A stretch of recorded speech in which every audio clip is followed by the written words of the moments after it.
You are watching Canadian Muslim News on Muslim Network TV. From Toronto, Ontario, I'm Catherine Bullock. Assalamu alaikum and greetings of peace. It's been 3 years since Bill 21 was passed in Quebec. We will talk to Dr. MIRIAM Taylor about the ongoing impact. But first, some news headlines.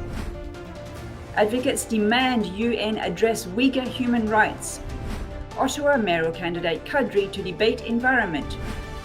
British Columbia's Muslims demand electoral diversity, and Kashmiri Muslim students forced to sing Hindu song. And now the details. Justice for All Canada is calling on Canadians to write to their Member of Parliament to demand the government condemn China's denial of basic necessities to Uyghurs during COVID lockdowns. This comes as human rights advocates and diplomats demand the United Nations address China's transgressions against ethnic minorities in East Turkestan, reports a media source. Bob Rae, Canada's ambassador to the United Nations, says that the UN should decide on how to further sanction China to stop the crisis. The UN General Assembly convened yesterday in New York to discuss ongoing conflicts in the world, changing climate, economic inequality, and hate speech. 5 Ottawa mayoral candidates, Noor Kadri, Brandon Bay, Bob Chiarelli, Catherine McKenney, and Mark Sutcliffe will debate the environment and climate justice on September 28th in Centretown United Church, Ottawa. Kadri, who is a first-time candidate, is set to release his environment plan. An engineer by profession, Kadri's focus in the upcoming election is to provide reliable transportation to the public. Candidate McKenney vows to turn the Greenbelt into a national urban park to ensure stricter environmental protection to a publicly owned space. Candidate Sutcliffe's environment plan includes installation of charging stations for electric vehicles and doubling the city's tree plantation goal. Muslims in Surrey and White Rock, British Columbia, want to see diversity and inclusion in the upcoming municipal elections, a media source reports. Members of the White Rock Muslim Association only see officials when it is time to campaign, they say. White Rock Muslim Association was formed in 2006 in South Surrey to provide a platform for Muslims to interact and connect. Asad Syed, a member of the association, says he wants more protection for racial and religious minorities. He says that several members belonging to minorities do not feel safe, as violent crime targeting minorities is rising in Canada. There is controversy in Indian-administered Kashmir as a viral video circulates showing Muslim students singing a Hindu religious song unwillingly at a government school. Muttahida Majlis-e-Ulama, or United Council of Clerics, an umbrella organization representing dozens of religious organizations of all major sects and denominations of Islam in Indian-administered Kashmir, has objected. A statement yesterday says that it will not tolerate interference by the central government in the religious affairs of the Muslim community. The song, which was a favorite of Mahatma Gandhi, is dedicated to the Hindu deity Rahma. The Education Department has asked schools to sing this song to commemorate Gandhi's birth anniversary on October 2. And that's it for the news. It's hard to believe, but it's already been 3 years since Bill 21 was passed in Quebec. This is the law banning religious symbols from clothing from people in positions of authority. This includes crucifixes, turbans, kippas, and hijabs. A recent survey conducted by the Association for Canadian Studies has aimed to find out how this bill is impacting these religious minorities 3 years on. We are joined by Dr. MIRIAM Taylor, lead researcher of the study. Welcome to the show and thanks for joining us. Thank you so much for having me and taking an interest in the study. We've interviewed on the show several Muslims in Quebec to talk about how the bill is affecting their community. Obviously, in 10 minutes, we can't go through a complicated sociological study, but can you just share with us one finding that really stood out to you? So the bill was enacted as a bill that was meant to provide the rules for good citizenship. And what we found in the study is that it undermines people, the members of religious communities in Quebec's ability to be good citizens. So it makes them less likely to participate. It makes them feel less accepted as full-fledged members of society, and it makes them feel less safe and less hopeful for the future. So this is in direct contradiction with what the bill claims to do. To me was on the topic of safety, one of the things that stood out to me was a report from one of your interviewees who said she'd been almost run over by a truck. And actually, I've heard this story before, unfortunately, and we know that it happened, unfortunately, successfully in London, Ontario. But we don't normally hear about these things. So what do you think it means that it takes like a survey to pull out these kinds of really nasty stories that are happening in the community? So it's well known that hate incidents and hate crimes are underreported. I think researchers are now trying to understand exactly why that is and how we can correct it. But one of the issues is certainly people's sense of confidence in the authorities. Unfortunately, I think Bill 21 undermines people's confidence because it's a bill that limits their rights.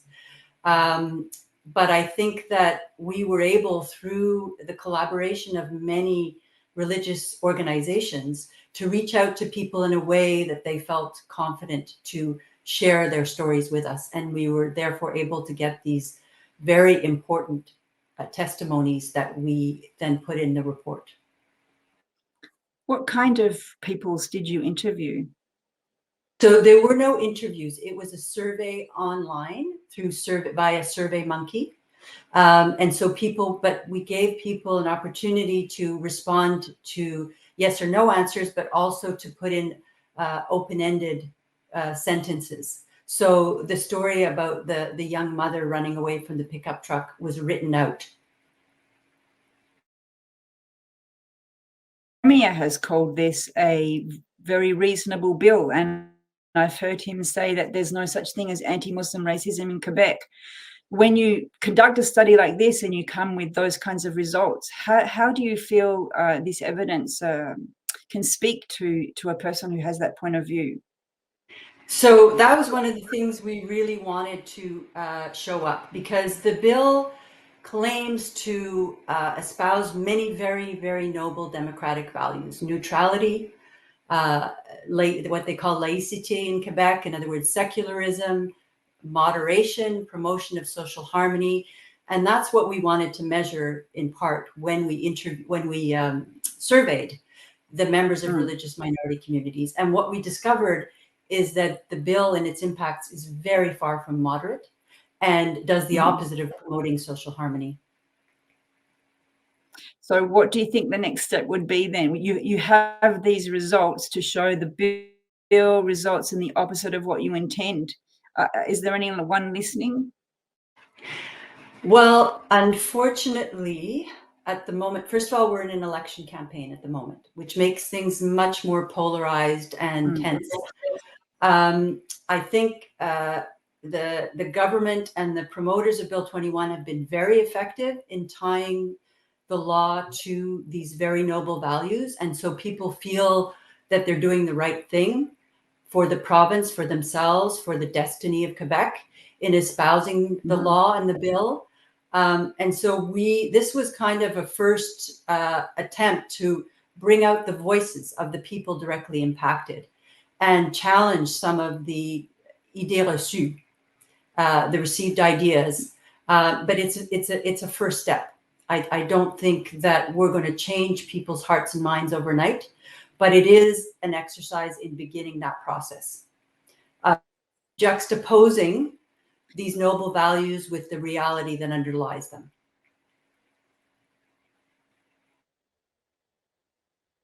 Sometimes they in English, but when I hear about this in Quebec, I feel like maybe Quebec has its own two solitudes. We have the dominant group who think, as you said, that this is a bill of moderation and noble values. And then we have the racialized minorities who are experiencing very negative impacts. Do you have any thoughts on that? I think one of the very damaging aspects of this law is that it's driving a deeper cleavage in that regard between different levels of citizens.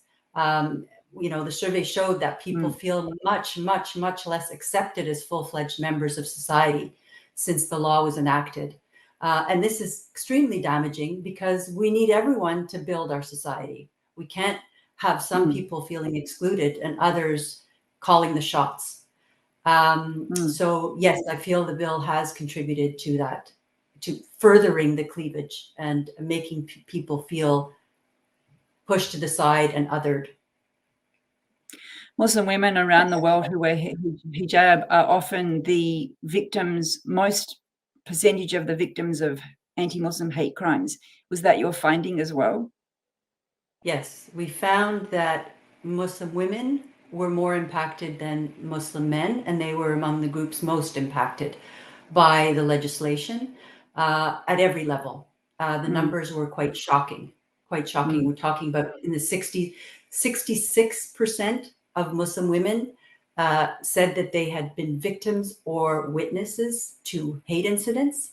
That's an absolutely shocking number. It is a shocking. It is a shocking number.